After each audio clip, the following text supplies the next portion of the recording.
Magandang tanghali mga kabay. So ito po yung last na repair ko sa 39164 letter D. Hindi ko na po siya bubuksan mga kabay kasi kita na po yung sira. Ayan, chuck. Chuck lang sana ang papalitan ko mga kabay kasi pwede naman pag nakalas to. Ang problema, yung 1:2 speed niya magkaparehas na yung lakas. And pansinin nyo po mga kabay, lagay mo natin sa 1. Ayan, yun po yung 1 mga kabay.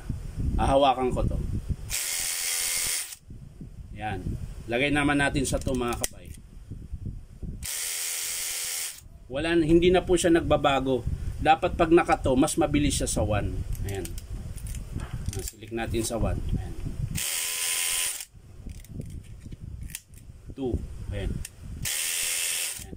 So parehas na po sila ng lakas, isang speed na lang. So papalitan ko rin yung transmission is niya mga kabay. Ayan. So hindi ko na rin to bubuksan mga kabay. Papakita ko na lang sa inyo mga kabay kapag in-approve ng customer. Doon ko na lang po ipapakita kung paano ikabit yung transmission is. Madali lang naman po ito mga kabay dahil buo po yan. Yan. Meron pong transmission na buo yung kasama yung chuck. So hindi ko na kailangang tanggalin to mga kabay, yung chuck na sira na yan. Diretso salpakan na lang mga kabay. So papakita ko na lang sa inyo mga kabay kapag in-approve. So yan lang po mga kabay. Maraming salamat. Bye-bye.